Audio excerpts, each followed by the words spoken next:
Oke, so jadi selamat datang di ruang 05. Asik. Udah jadi belum namanya It's sebenarnya? okay, it's okay. It's okay, bagus Iya, lah ya. bagus. Oke, jadi di apa? Tapi gue dapat ini baru, Cok. Ruang Hah? 0 kalau 05, kalau kita tambah B, kan kita B05 itu bos. Jadi ruang bos. Oh iya bagus. Keren kan? Boleh. Jadi ada filosofi nih. Oke, Orang-orang yang ada di ruang ini itu calon-calon bos gitu. Amin. Oke. Oke, jadi hari ini kebetulan gua dan lu adalah orang yang seumuran. Yes. Tapi lu udah mau, tapi tahu bulan depan gua wisuda S1 dan lu wisuda S2. Gimana ceritanya? Tahun depan. Bukannya lu bulan tahun ini? bulan depan maksud gua. Oh, oke. Ya. Gue sebenarnya sih bulan depan emang udah selesai sidang ya. Jadi Ya. harusnya yudisium tuh di awal tahun lah. Oke. But wisudanya mungkin butuh waktu berapa next year ya, di bulan yang sama. Karena emang PU kan cuma sekali dalam setahun ya. Oke. Oh iya, kita ini ya mahasiswa Presiden University ya. Oh iya, Ya. kenalin dulu guys, kita Presiden University Gua batch 2 sama. 21. Batch 21. Cuman gue Tapi- duluan lulus nih. Ya, Farul duluan lulus 1 tahun. Ya, 2 tahun ya? setahun. 1 tahun ini ya, 1 tahun di atas gua dan gua telat 1 tahun. Ya, sebenarnya sih nggak telat ya, Mal ya. Karena rata-rata seumuran lu tuh seangkatan kita tuh baru pada wisuda tahun ini sebenarnya. Mungkin. Tapi itu jadi pertanyaan gede gua. Gini. Harusnya kan gua telat sebenarnya kan? Dan lu nggak telat. Yes. Sesuai sama ini kan? Heeh. Sesuai sama timeline yang dikasih sama kampus kan? Betul. Apa yang lu lakuin?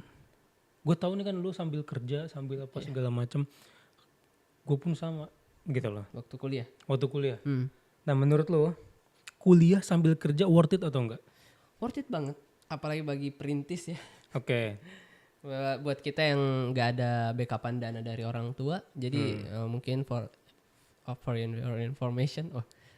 Mungkin just for your information, gue stop dibiayain, ibaratnya dikirimin duit lah buat jajan tuh di semester 3. Jadi Semester pas 3. masuk 19 tahun gue langsung keluar tuh. Oh iya, semester 3 di kampus kita tuh berarti masih tahun pertama jatuhnya sebenarnya. Yes, Iya kan? sebelum masuk ke tahun kedua ya. Iya, akhir tahun pertama. Karena kebetulan tahun kedua itu awal semester tahun kedua gue udah dapat job tuh sebagai sistem analis di IT Consulting. Dan oh iya sama ini. Lo kan backgroundnya IT. Iya. Dulu tuh lu pernah ngobrol sama gua awal-awal banget lah, semester 2 kalau nggak salah. Lu tuh sebenarnya sebelum masuk presiden gak punya ini knowledge sama sekali di bidang sistem informatika. Betul. Nah, gimana? Ya, gue realistis ya, pengen cepet kaya kan. Jadi Oke. ini beneran ini ya, menurut gue kayak sesuatu yang wah gue apa sih namanya, manifesting atau apa sih Manifesting yang ya. nostalgia, sorry. Nostalgia. Gue tuh nostalgia karena jauh ya. karena gue nostalgia tuh karena gue pas mau pilih kuliah tuh gak sih apa ya, orang-orang kan mungkin ribet ya ini segala macam. Kalau gue nggak, cuman buka di Google jurusan paling cepat kaya. Teknik informatika. Apa sih teknik informatika itu? Oh, coding. Apa sih coding itu? Oh, gini. Akhirnya terusan sampai dapet gitu. Berarti based on ini aja ya, based on kesulitan waktu itu gitu loh. Jadi lu ngerasa saat itu oke, gua punya kesulitan di inilah, di apa? Ya mungkin gak sulit ya. Ya, lebih ke tujuan aja Oke sih ya, sebenarnya. kebutuhan gue saat ini adalah finansial. Nah, Cari semua orang lah jurusan, ya bener sih sebenarnya. Cari jurusan yang mempercepat untuk ini financial freedom. Yes. Jauh banget tuh, tiba-tiba udah financial freedom. Ya, you never know ya kalau misal kita mau start. Dan sebenarnya gini tak guys, apa yang lu mau capai di hidup itu langsung lu tentuin aja. Ketika lu masuk di, menurut gua kuliah itu udah mau almost di end game-nya ya. Karena kan pendidikan itu cuman TK sampai SD SMA, SMP SMA. Terus kuliah ini untuk puncak lu sebelum masuk ke dunia kerja. Jadi menurut gua ini adalah end-nya. Nah, untuk lu bisa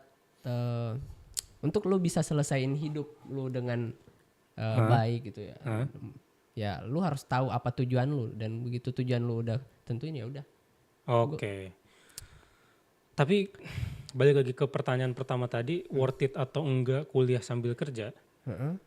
Sebenarnya menurut gua setiap orang tuh punya benchmarknya masing-masing antara ini worth it atau enggak gitu loh. Yes. Tadi kan jawaban lu worth it ya?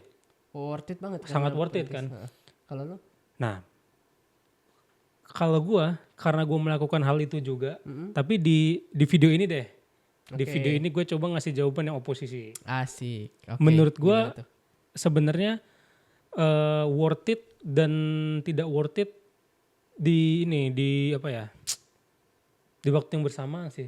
Sebenarnya betul kan. Jujur. Karena gini, kalau misalkan benchmarknya worth it itu ya sekedar dapat kerja, ada beberapa orang yang ikut kuliah pakai jalur beasiswa, Betul. yang dimana mereka dituntut untuk Oh, lulus cepat ya dengan nilai yang harus di atas katakanlah IPK-nya 3,6 betul. misalkan.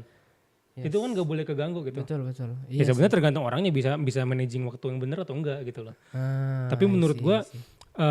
untuk mungkin sebutannya apa ya?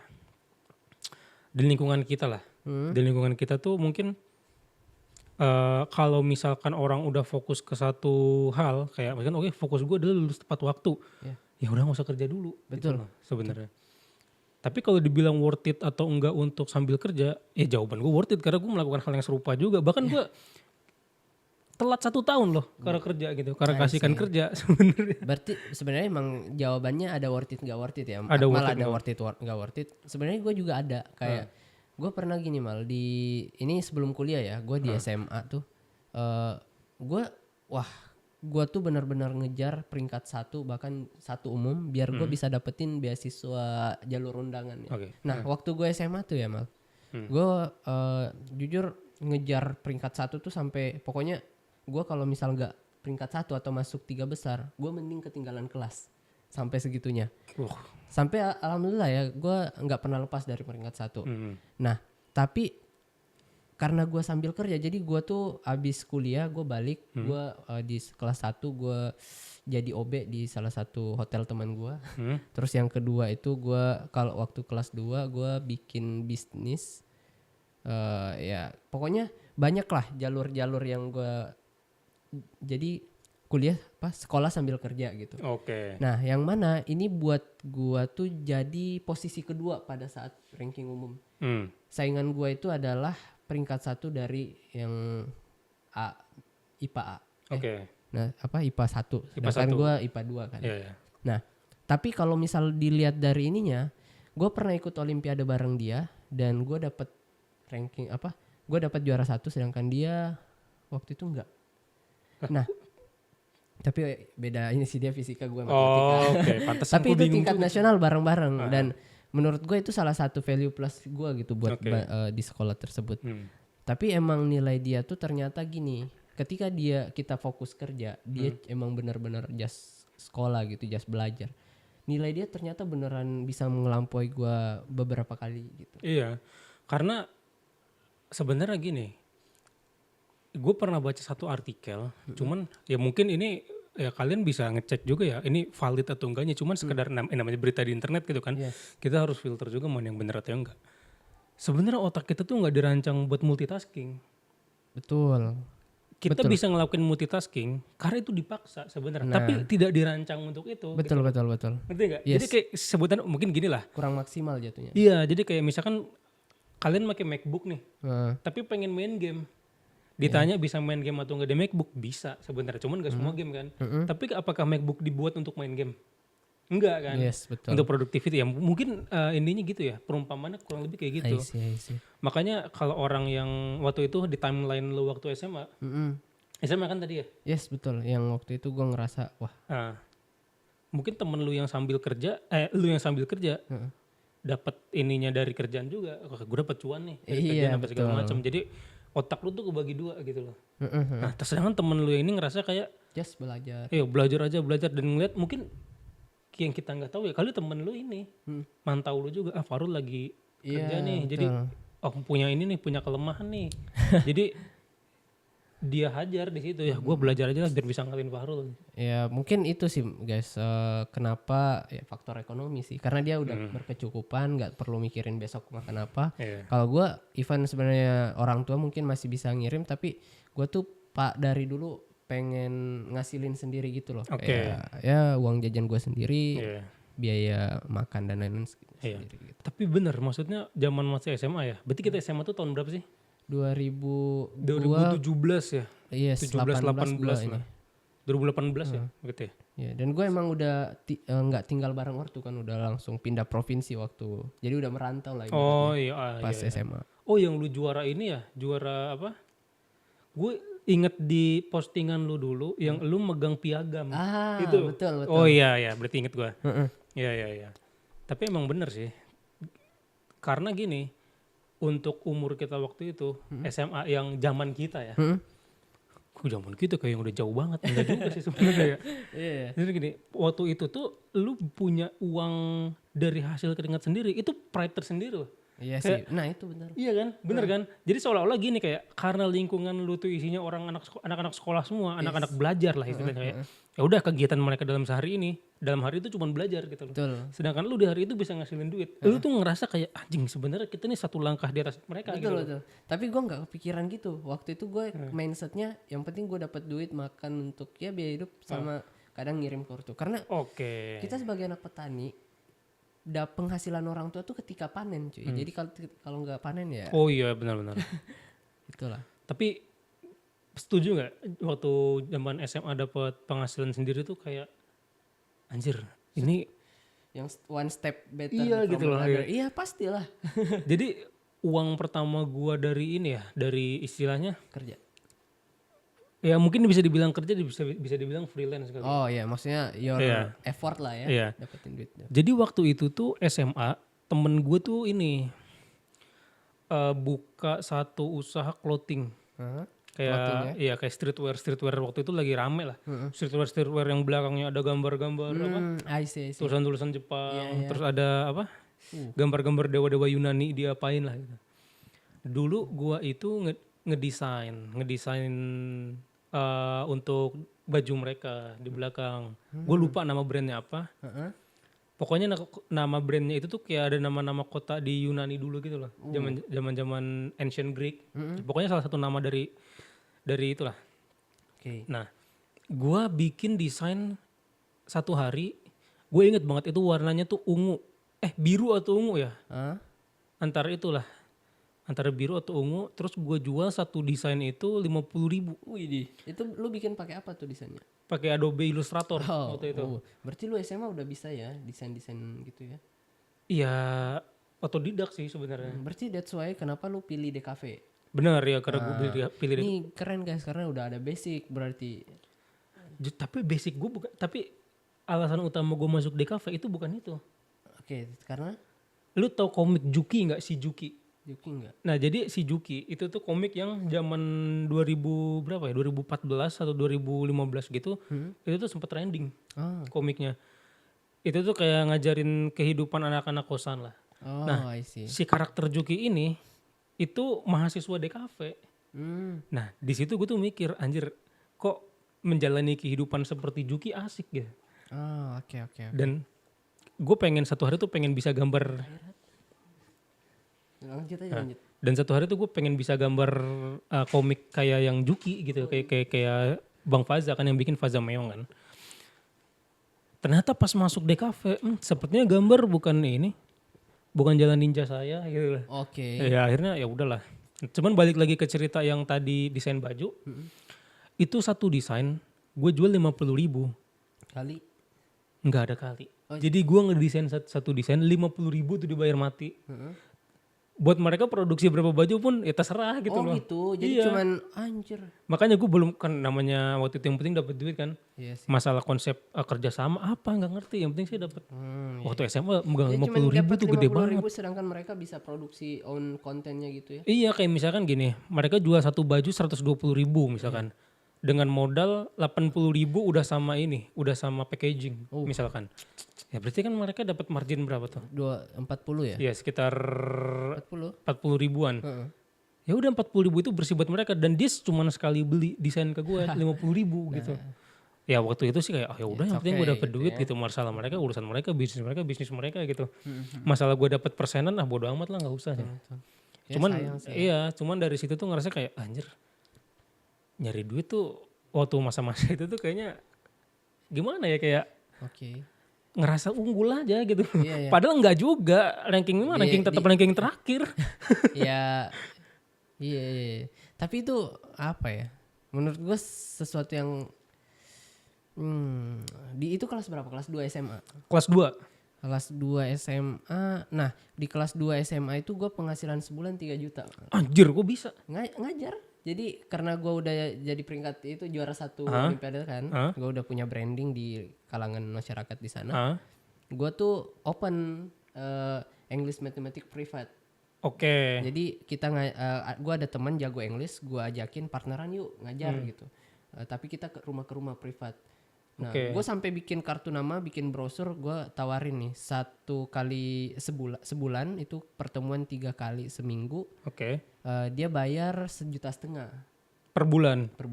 Wow. Dan gue ngajar waktu itu berapa orang ya? Pokoknya dalam seminggu itu kita wah gila sih. Pokoknya 4 rumah dalam kadang ada 1 hari itu 2 rumah per hari.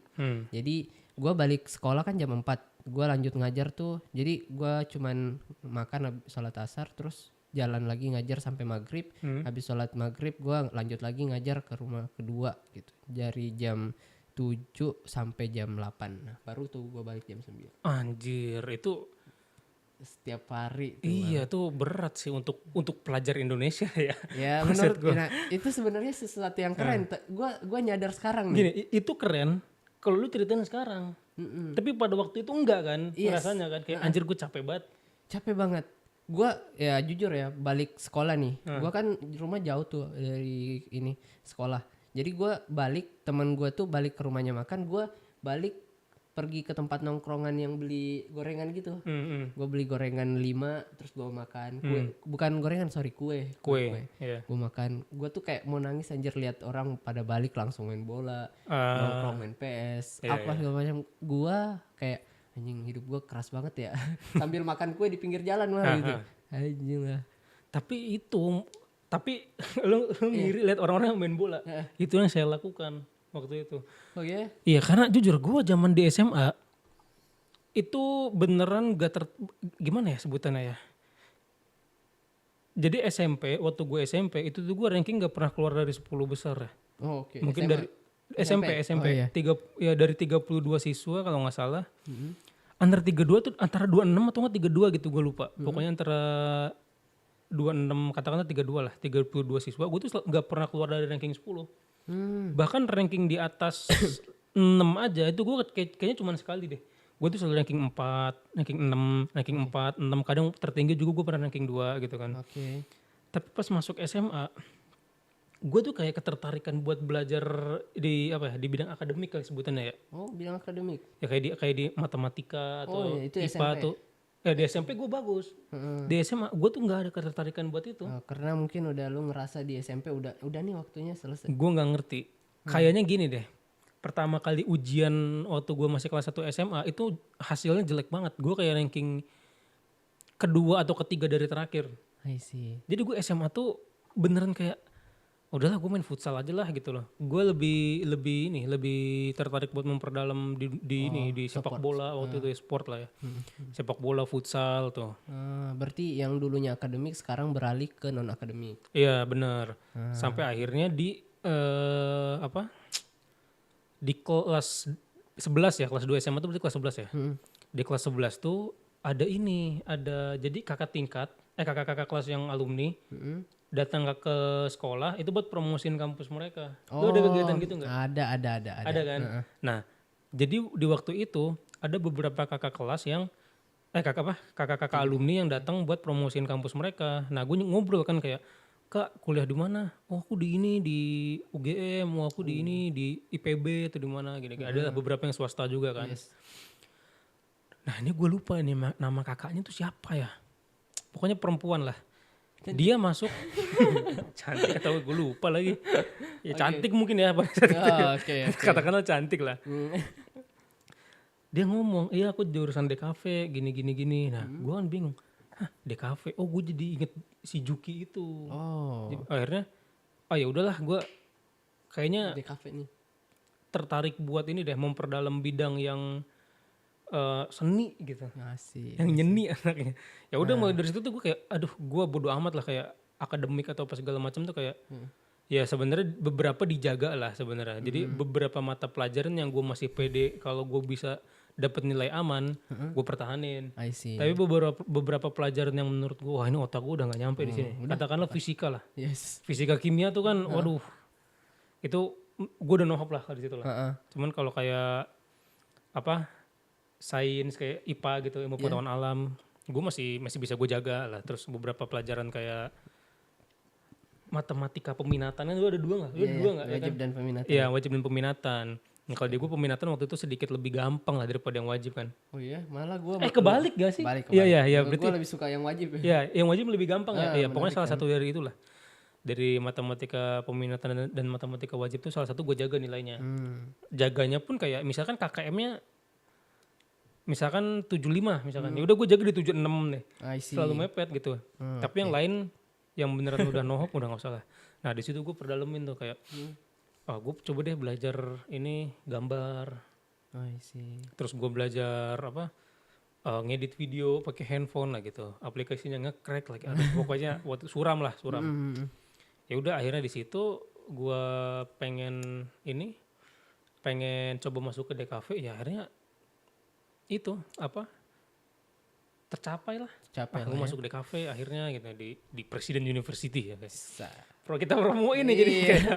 Tapi beneran malah serius asik banget tuh jurusan-jurusan yang bisa langsung dipraktekin gitu. Iya. Karena ini juga keunggulannya Presiden University lah menurut aku karena ketika aku lulus dari sana ya contohnya langsung ketarik kan di Mandiri. Iya. Dan menurut aku ketika kita teori 2 tahun, setahun praktek langsung ke lapangan.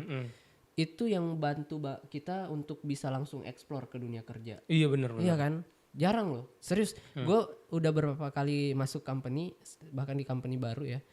Itu semua yang masuk pasti anak-anak yang ketika gue masuk, gue pasti jadi orang yang termuda.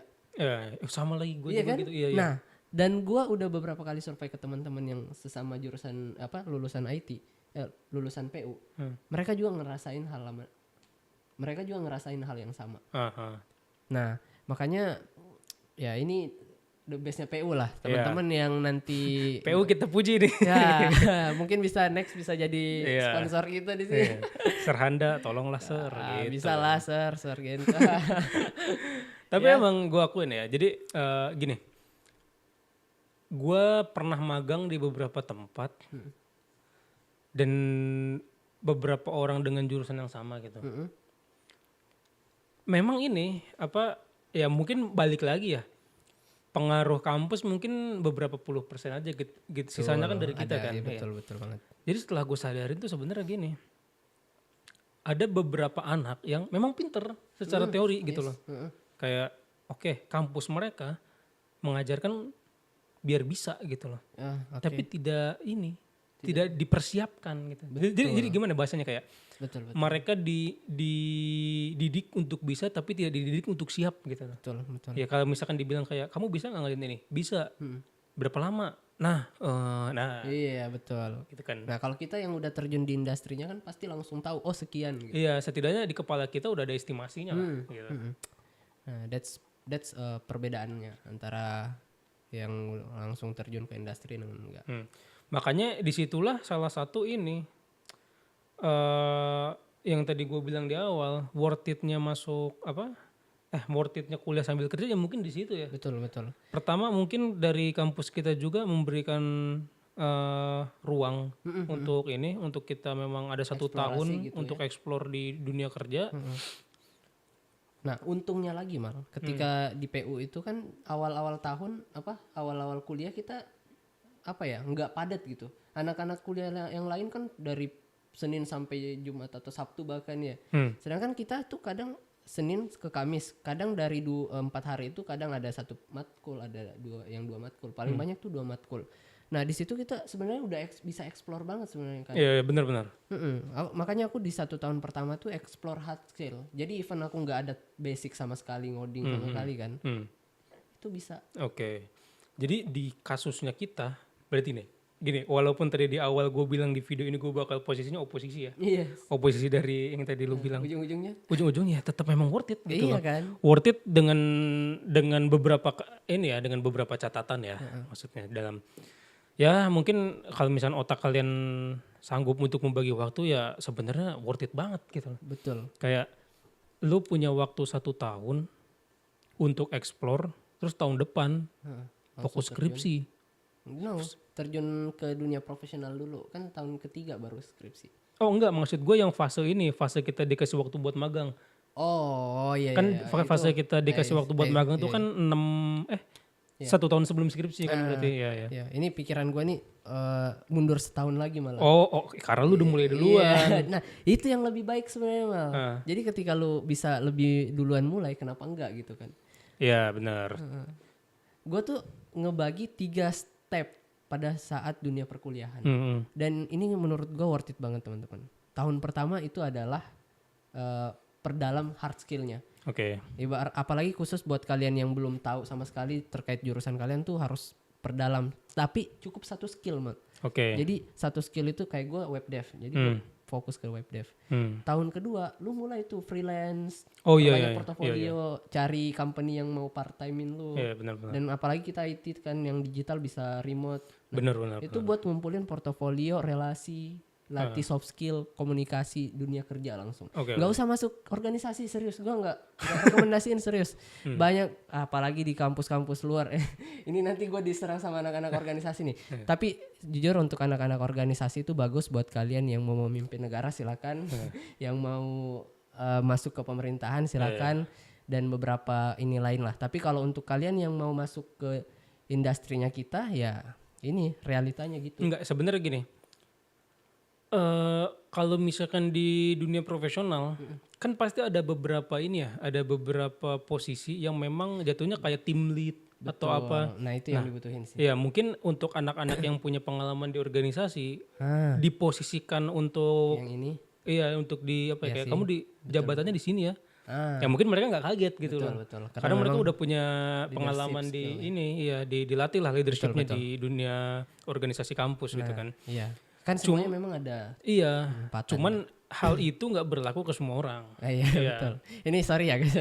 Gue tadi langsung menerapkan tapi ya ini di oposisiin sama Akmal dan gue setuju nih. Iya bener. Kurang lebih ya kayak gitu. Sebenarnya semua itu worth it dan tidak worth itnya tergantung kasusnya gimana. Betul.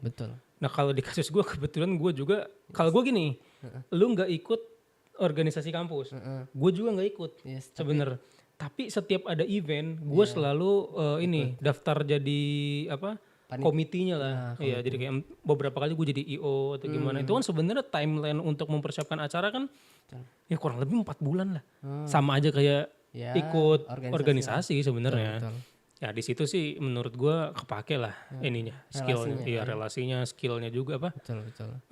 Beberapa ilmu baru tuh dapat sebenarnya dari hal-hal kayak gitu tuh. Sebenarnya intinya tuh ya. Gua tuh dulu di tahun kedua juga ada 2 pilihan antara masuk organisasi atau enggak masuk dunia profesional yang kayak kerja part time gitu kan. Nah, kenapa gua pilih part time? Yang pertama gua dapat duit. Iya, itu pasti. Yang kedua, nah gua kan money oriented parah tuh. Jadi kalau sedangkan masuk organisasi ya belum tentu ya, even mungkin bakal ada juga tapi ya nggak sebanyak yang langsung pasti gitu di sini. Relasinya juga yang langsung ke dunia profesional dan juga gue bisa langsung belajar ke orang yang di industrinya gitu. Iya. Jadi prakteknya learning by doing lah istilahnya. Bener. Iya gue karena gue mendesain untuk dibilang menginvestasikan waktu 1 tahun untuk kerja dulu ya sebenarnya bisa dibilang iya gitu loh karena waktu itu tuh gue mikir gini. Sebenarnya kalau gue incer untuk fokus skripsi waktu itu, ya mungkin bisa gitu lulus lebih cepat. Cuman menurut gue waktu yang dikasih sama kampus untuk kita magang itu kurang lebih berapa bulan sih? 1 tahun lah ya. 1 tahun ya? Ya 1 tahun. Nah jadi waktu itu tuh gue mikirnya gini, kayaknya gue sedikit lebihin periode gue kerja tuh ya, magang tuh ya sebenarnya gue agak dibilang magang tuh sebenarnya magang cuma sekali waktu itu. Sisanya udah jadi karyawan full time sebenarnya. Nah, gue mikirnya gini, dengan skill gue yang waktu itu masih lumayan mediocre lah ya. Menurut gue, kalau gue kejar lulus di waktu yang lebih cepat, otomatis ini dong, abis lulus kan ya biasanya udah pasti kita pengen nyari kerja ya. Gue takut gelar yang ada di nama gue itu ngeberatin gue. Soalnya udah pasti gini gak sih? Kalau kita ngelamar kerja, pasti HR tuh kalau misalkan emang kalian lulus sarjana, HR tuh pasti ngelihat dari gelarnya. Nah gue takutnya gelar ini membebankan gue gitu loh. Karena HR kan ini kan dalam tanda kutip berekspektasi kepada kita kan. Kayak misalkan oh ya udah kamu lulusan DKV nih, kamu SDS sarjana desain, berarti bisa dong ini dong. Nah takutnya gue kalau waktu itu untuk ngejar cepat lulus, apa yang diekspektasikan sama HR itu gue nggak bisa menuhin. Nah sebenarnya gue takutnya di situ, makanya gue kayak investasiin waktu kayak ya at least 1 tahun itu untuk ini lagi, untuk cari pengalaman lagi gitu loh. Dan menurut gue ya so far worth it. Ya worth it lah ya. Iya. Tapi emang lu tuh ya gue akuin si Akmal ini emang dari dulu tuh orangnya prepare well banget lah ketika mau ngerjain sesuatu, dan ternyata emang kebawa sampai di kuliahan yang dia nggak apa-apa telat setahun, yang penting dia prepare well gitu. Ya. Tapi itu mungkin kurang cocok di gue ya. Karena emang lu tau lah, kita tuh, emang selalu ini ya. Jadi Fahrul ini setiap ada ide malam ini harus eksekusi malam ini gitu loh. Masalah ada bolong atau apanya urusan belakangan gitu. Sedangkan kalau gue tipikalnya kayak oke, gue tunda waktu dulu untuk perhatiin beberapa hal-hal mikronya gitu loh. Biar lebih, karena gue gini. Lebih baik meminimalis. Iya, jadi gue nggak mau satu hari misalkan gue udah ngerjain sesuatu nih di tengah jalan tuh gue nggak mau ada kepikiran kayak oh iya ya tahu gitu. Nah gue tuh ngindarin kalimat kayak gitu sebenarnya. Nah kalau gue tipe kalau orang yang mulai aja dulu, ketika nanti ada problem ya udah kita cari solusinya. Sebenarnya gini, sebenarnya kedua konsep itu nggak ada yang salah nggak ada yang benar, sebenarnya tergantung stylenya. Iya betul. Jadi kita bagusnya ada POV kita masing-masing lah. Benar. Tapi menurut lu so far gimana Mal? Dari yang lu pilih, jalan yang lu pilih itu menurut lu worth it untuk lu ya? Worth it, jujur gini, kerasa worth itnya tuh belakangan, justru pas sekarang. Udah jalan ya? Iya. Nah kalau gua, ya sama sih, tapi gua ngerasa tuh banyak orang-orang yang gua harus prepare well sampai mereka akhirnya nggak jalan-jalan gitu loh. Oh iya. Soalnya banyak teman gue tuh yang kayak gitu sampai gue harus ini dulu nih make prepare well bener-bener tahu-tahu nggak jadi. Nah sedangkan gue tipe orang yang langsung start dulu. Nanti kalau misalnya ada bugs di jalan, gue so far ya belum ada sama sekali yang gue jalan dulu tapi berhenti di tengah jalan. Alhamdulillah ada so far. Tapi ya tetap dilakuin aja pokoknya. Yang penting jangan nyerah aja. Oke, benar. Gitu sih. Ya mungkin karena ini juga faktor kayak lu secara managing waktu juga bagus dan managing emosi juga bagus gitu loh. Ya maybe ya. Ya, yang dimana gue ya ini kalau dari ini ya, kalau apa ya? Boleh kita sambil ngopi gak bro? Oh boleh. Ya, soalnya kayaknya udah ngantuk ini. Ini jam berapa sih? Jam 1 coy. Jam 1 malam. Jam besok kerja. Thank you Hat. Mulai mau ikut di sini dulu gak bareng? Oh iya, kameramen andalan. Siap. Kameramen limen kalau bahasanya bos gue yang sekarang. Ya jadi gitu. Terus sampai mana? Ke distrik. Oh sorry. Jadi itulah berarti kita perbedaan memang ada. Oh iya benar. Jadi sebenarnya plus minus gitu. Tapi berarti kita sama-sama setuju nih. Kalau misalkan kuliah sambil kerja worth it parah. Menurut gua worth it parah. Yang pertama, apa yang bikin itu worth it? Kalau dari gua, yang pertama bisa buat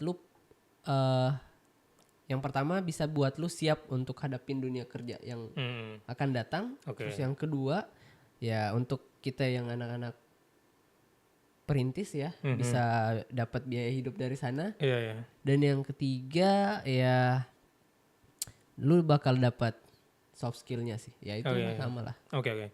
Mungkin kalau dari gue ya poin dari gue, mungkin tambahan sih. 3 poin dari lu tadi emang sebenarnya udah termasuk poin gue juga gitu. Oke. Cuman mungkin tambahannya gini.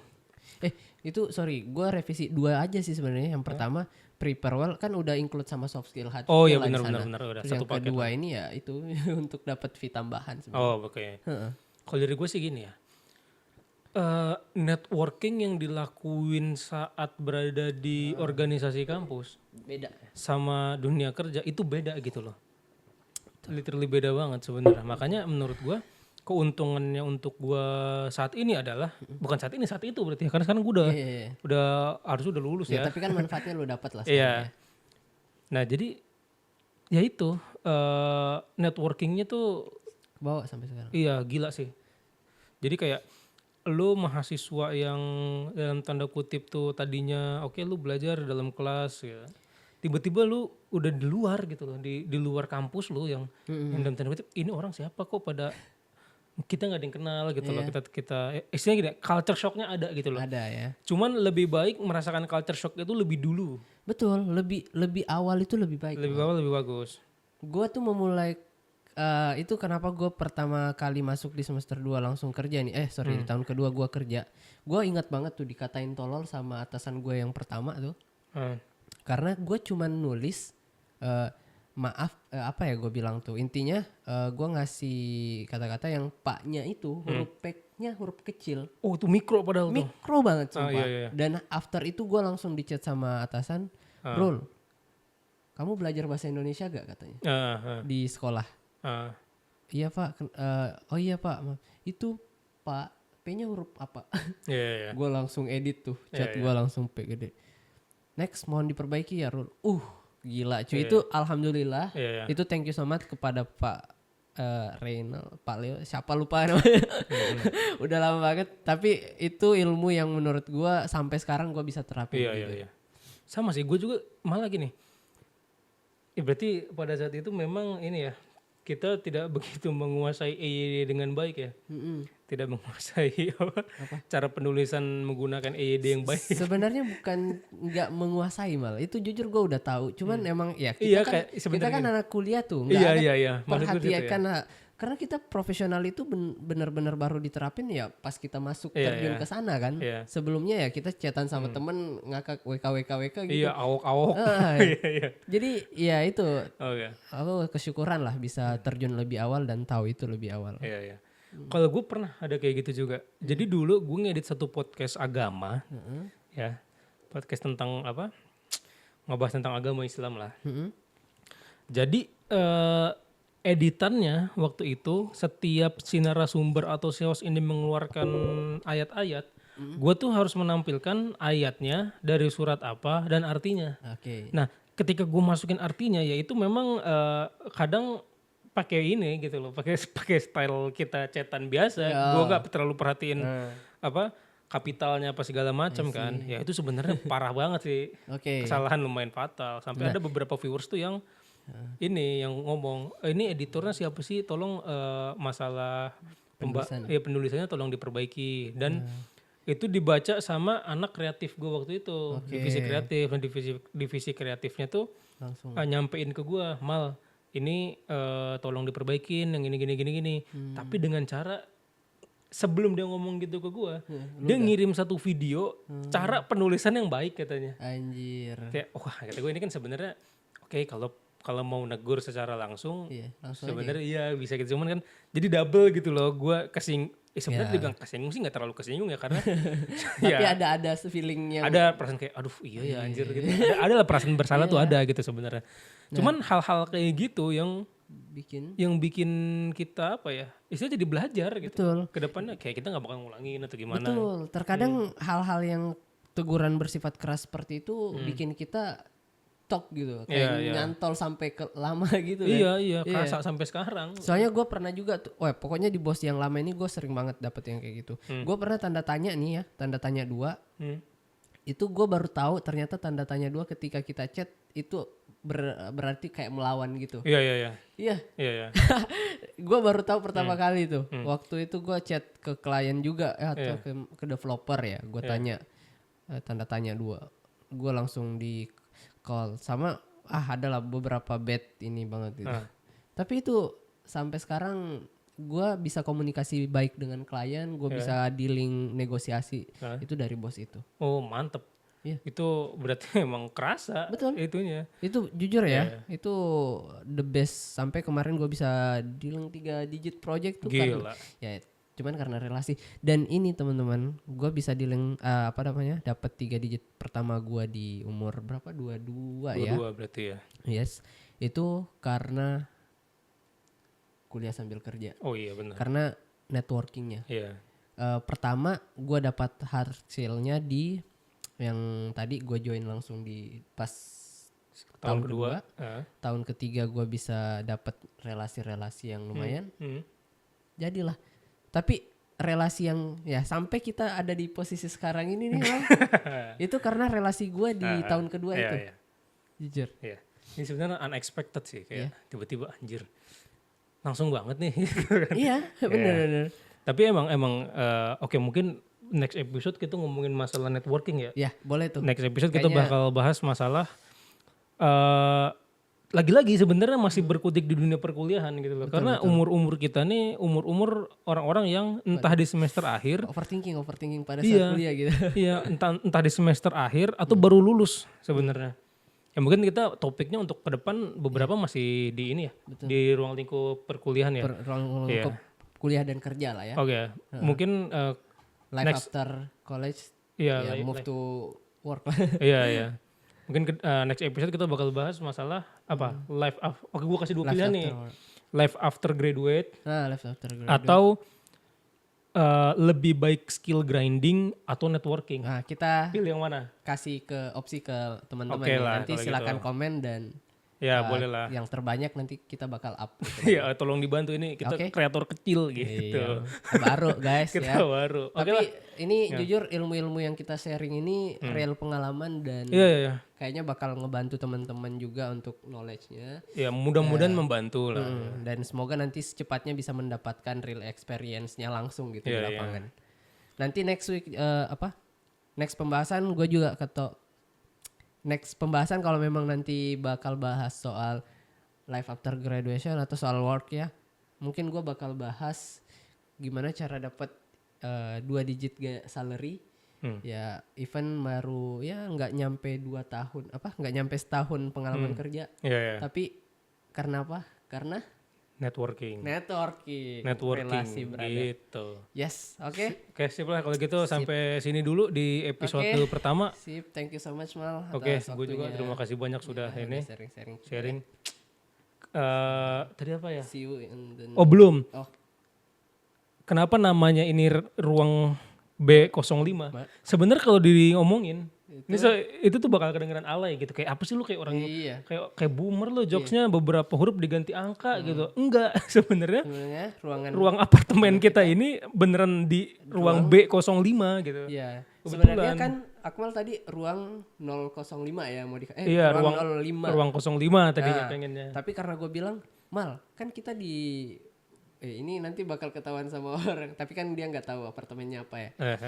Kan ruang, tapi kan ada B-nya nih Mal. Gue rasa kalau B05 tuh kalau kita gabung bos. Nah, sedangkan kita emang calon-calon bos nih yang ada di sini. Amin. Iya, itu sebarannya ibarat doa lah. Iya, manifesting lah. Iya, ibarat teman-teman yang ada di sini tuh someday hopefully bisa jadi para bos gitu. Kata mentor kita kan memang semua yang ada di sini harus build their own gitu kan. Iya. Pada akhirnya baru kita nyatu buat menjadi lebih gede gitu. Iya. Jadi sekarang kita gedein masing-masing punya kita masing-masing terus nanti nyatu gitu. Iya, tapi ini kita sambil build lah. Sambil build ya. Nah, jadi targetnya tuh di tahun berapa? Tahun 2050 Indonesia isinya bos semua nggak ada karyawan. Sip lah kalau gitu ya. See you di konten selanjutnya. Yes. Thank you so much guys. Dan waktunya dan see you next video.